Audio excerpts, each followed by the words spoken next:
লোকসভা নির্বাচনে বাংলার ডায়মন্ড হারবার যেন সমস্ত রাজনৈতিক দলের কাছে পাখির চোখের সমান।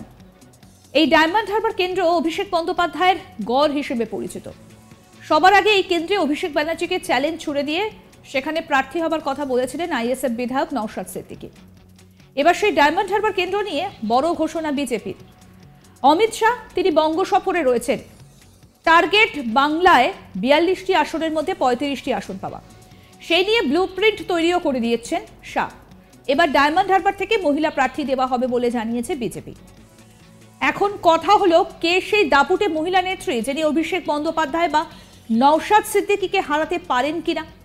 এছাড়াও আরো দুজন দাপুটে নেতার নামও উঠে এসেছে। এই নিয়ে আমার কলিগ সুজয় কি রিপোর্ট তুলে ধরলো শুনবো। দুদিনের ঠাসা কর্মসূচি নিয়ে এ রাজ্যে পা রেখেছেন অমিত শাহ এবং জেপি নাড্ডা এবং 2024-এর লোকসভা নির্বাচনকেই যে পাখির চোখ করছে সেটা কিন্তু বলার কোনোভাবে অপেক্ষা রাখে না। এখন আমরা যেটা সূত্রের পর জানতে পারছি, এই 42টি লোকসভা নির্বাচনের জন্য বেশ কিছু আসনে প্রার্থী তালিকার প্রার্থীদের নিয়ে কিন্তু একটা চূড়ান্ত প্রার্থী তালিকা তৈরির বিষয়ে কানাঘুষো শোনা যাচ্ছে। মনে করা হচ্ছে বেশ কিছু প্রার্থীর নাম নিয়ে কিন্তু আলোচনা হচ্ছে। আমরা একটা সূত্রের পর যে খবর পাচ্ছি যে একেবারে হাই ভোল্টেজ নির্বাচনী লোকসভা কেন্দ্র ডায়মন্ড হারবার, যেখানে অভিষেক বন্দ্যোপাধ্যায় যিনি সাংসদ, সেই ডায়মন্ড হারবার লোকসভা কেন্দ্রেও প্রার্থী তালিকা নিয়ে আলোচনা হচ্ছে বলে আমরা সূত্রের পর জানতে পারছি এবং 3 জন প্রার্থীর নাম বঙ্গ বিজেপির তরফ থেকে চূড়ান্ত করা হয়েছে বলে আমরা সূত্রের পর জানতে পারছি। এই 3 জন প্রার্থীর মধ্যে একজন মহিলা প্রার্থী নামও শোনা যাচ্ছে। মনে করা হচ্ছে একজন দাপুটে বিজেপি নেত্রী তিনি অভিষেক বন্দ্যোপাধ্যায়ের বিরুদ্ধে প্রার্থী হতে পারে। আমরা জানি যে এই অভিষেক বন্দ্যোপাধ্যায় এই ডায়মন্ড হারবার লোকসভা কেন্দ্রের দিকে কিন্তু 2024-এ এমনিই নজর থাকবে। অন্যদিকে নওশাদ সিদ্দিকী তিনি আইএসএফ এর পক্ষ থেকে তিনি এই কেন্দ্রে প্রার্থী হবে বলে তিনি দাবি করেছেন এবং আইএসএফ যে এই কেন্দ্রে প্রার্থী দেবে বলে সেটা কিন্তু অনেক আগেই আমরা জানতে পেরেছি।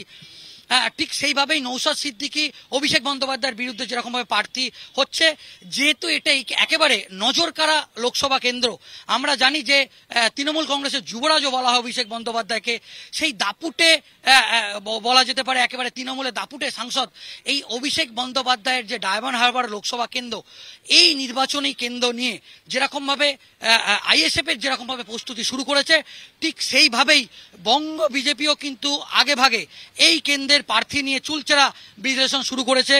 আমরা যেটা সূত্রের পর যেটা জানতে পারছি, এই নির্বাচনী কেন্দ্রের জন্য অভিষেক বন্দ্যোপাধ্যায়ের পাল্টা মুখ হিসাবে 3 জনের নাম নাকি ইতিমধ্যেই চূড়ান্ত করা হয়েছে এবং এই 3 জনের মধ্যে একজন নাকি মহিলা দাপুটে মহিলা নেত্রী নাম শোনা যাচ্ছে। তিনি অভিষেক বন্দ্যোপাধ্যায়ের বিরুদ্ধে লড়াই করতে পারে এবং বিজেপির পক্ষে তিনি প্রার্থী হতে পারে। ঠিক সেইভাবে বিজেপির বিরুদ্ধে যেরকম অভিষেক বন্দ্যোপাধ্যায় তিনি এই কেন্দ্রে নির্বাচন লড়বে বলে শোনা যাচ্ছে। এখন এই বিষয়টা নিয়ে কিন্তু ইতিমধ্যেই একটা জল্পনা শুরু হয়েছে এবং আমরা জানি হাই ভোল্টেজ নির্বাচনী কেন্দ্র হিসেবে যদি বলা যায়, হাই ভোল্টেজ আসন যদি বলা যায়, সেটা হচ্ছে ডায়মন্ড হারবার লোকসভা কেন্দ্র। এখন এই নির্বাচনী কেন্দ্রে অভিষেক বন্দ্যোপাধ্যায়কে চ্যালেঞ্জ ছুড়ে দিতে মরিয়া বিজেপি। আমরা জানি যদি আইএসএফ শেষ পর্যন্ত এই অভিষেক বন্দ্যোপাধ্যায়ের এই কেন্দ্রে যদি শেষ পর্যন্ত যদি প্রার্থীর নাম চূড়ান্ত করে, তাহলে রাজনৈতিক মহল মনে করছে যে অভিষেক বন্দ্যোপাধ্যায়ের এই কেন্দ্রে জয়লাভ করা সত্যি একটা কঠিন হতে পারে বলে রাজনৈতিক মহল মনে করছে। কারণ এই লোকসভা কেন্দ্রে একটা বড় অঙ্কের একটা সংখ্যালঘু ভোট এই কেন্দ্রে আছে। সেহেতু একদিকে যেরকমভাবে নওশাদ সিদ্দিকী যদি প্রার্থী হয়, একটা বড় অংশের সংখ্যালঘু ভোট অভিষেক বন্দ্যোপাধ্যায়ের ভোট কাটতে পারে বলে মনে করা হচ্ছে। এখন দেখার বিষয় যে বঙ্গ বিজেপি তার কি চমক থাকে শেষ পর্যন্ত অভিষেক বন্দ্যোপাধ্যায়ের বিরুদ্ধে।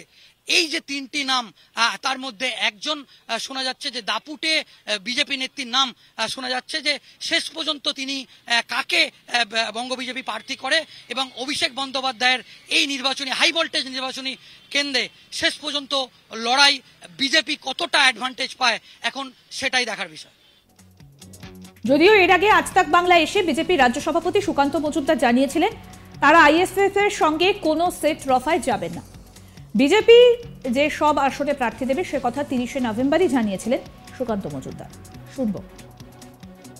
বিজেপি নওশাদ সিদ্দিকীকে সমর্থন করবে না, বিজেপির নিজস্ব প্রতিনিধি থাকবে অর্থাৎ ক্যান্ডিডেট থাকবে এবং সে জয়লাভ করবে। বিজেপির অঙ্গুলি হেলনে ইডি সিবিআই চলে না। আমরা একটু ডায়মন্ড হারবারের প্রসঙ্গে আসি। ডায়মন্ড হারবার পশ্চিমবঙ্গে যে 42টি সিট রয়েছে তার মধ্যে এই মুহূর্তে বলা চলে সবচেয়ে প্রেস্টিজিয়াস, ঠিক যেমনভাবে বিধানসভায় 294 এর মধ্যে নন্দীগ্রাম সবচেয়ে প্রেস্টিজিয়াস। এই ডায়মন্ড হারবার সিটটা নিয়ে আবার নতুন করে খুব কিন একটা ইন্টারেস্ট এই জন্যে তৈরি হয়েছে কারণ আইএসএফ এর একমাত্র বিধায়ক নওশাদ সিদ্দিকী তিনি ইচ্ছা প্রকাশ করেছেন যে তিনি ডায়মন্ড হারবার থেকে লড়বেন।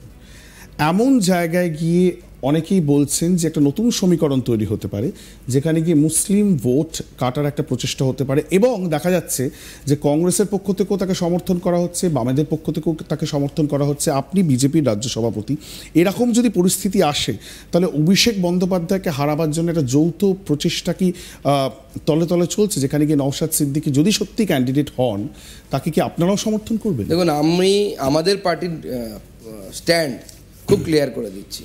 বিজেপি নওশাদ সিদ্দিকীকে সমর্থন করবে না, বিজেপির নিজস্ব প্রতিনিধি থাকবে অর্থাৎ ক্যান্ডিডেট থাকবে এবং সে জয়লাভ করবে। কারণ অনেকে বলছেন শুভেন্দু অধিকারী প্রচ্ছন্নভাবে ওনার পেছনে রয়েছেন। না, একজন বিধায়কের সাথে আর একজন বিধায়কের বা বিরোধী দলনেতার তো সম্পর্ক থাকতেই পারে, সেটা অস্বাভাবিক কিছু নয়। কিন্তু বিজেপি সেখানে ক্যান্ডিডেট দেবে এবং বিজেপির ক্যান্ডিডেট ওখান থেকে এবার জয়লাভ করবে, সেটা অভিষেক ব্যানার্জিও জানেন। সেই জন্য তিনি চাইছেন কোনো একটি উপনির্বাচনে দাঁড়িয়ে বিধায়ক হয়ে এসে উপমুখ্যমন্ত্রীর দায়িত্ব নেওয়ার।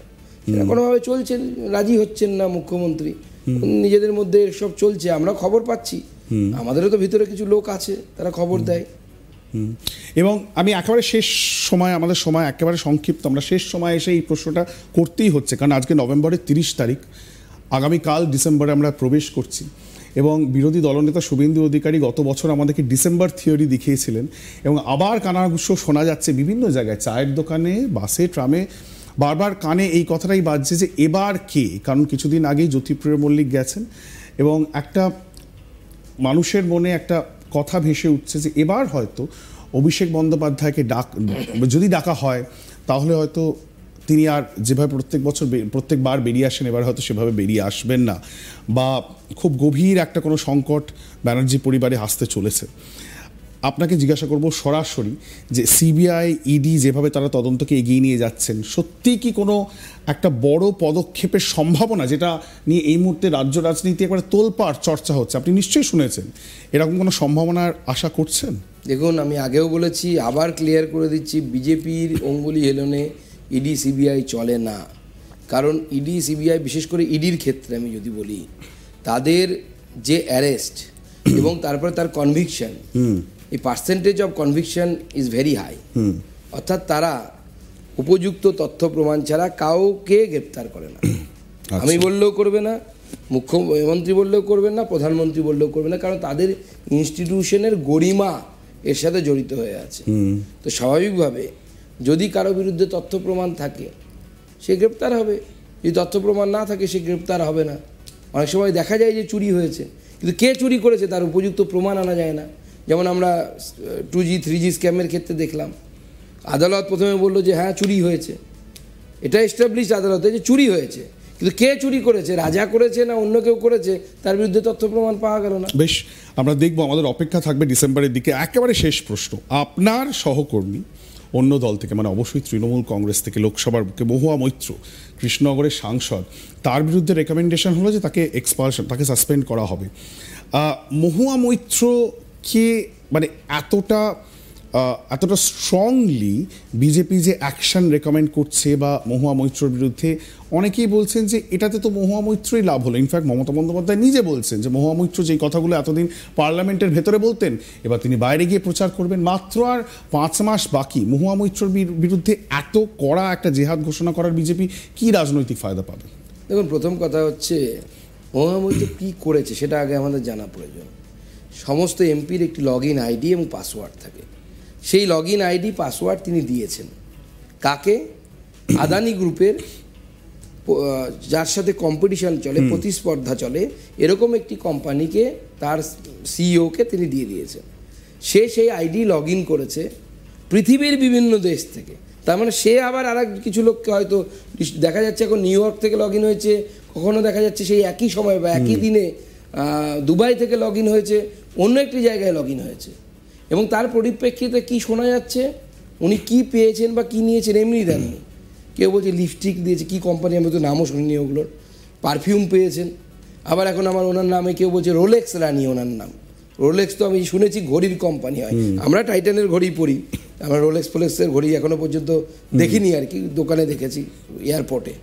কিন্তু রোলেক্স ঘড়ি গিফট নিয়ে, লিপস্টিক গিফট নিয়ে একজন সাংসদ যদি তারা আইডি দিয়ে দেয়, কি করা উচিত বলুন তো? আমি জনগণের সামনে এই প্রশ্নটা রাখছি। অর্থাৎ লোকসভা নির্বাচনে যেন চক্রবুহে রয়েছেন অভিষেক বন্দ্যোপাধ্যায়। এই কেন্দ্র থেকে দুবার জিতেছেন অভিষেক বন্দ্যোপাধ্যায়, কিন্তু 24-এর ভোটে কি এই কেন্দ্রের রাজনৈতিক চিত্র বদলাবে? ভোট ভবিষ্যৎ নিয়ে সেই আলোচনার অনেকাংশেই জায়গা করে নিচ্ছে বিরোধী শিবির।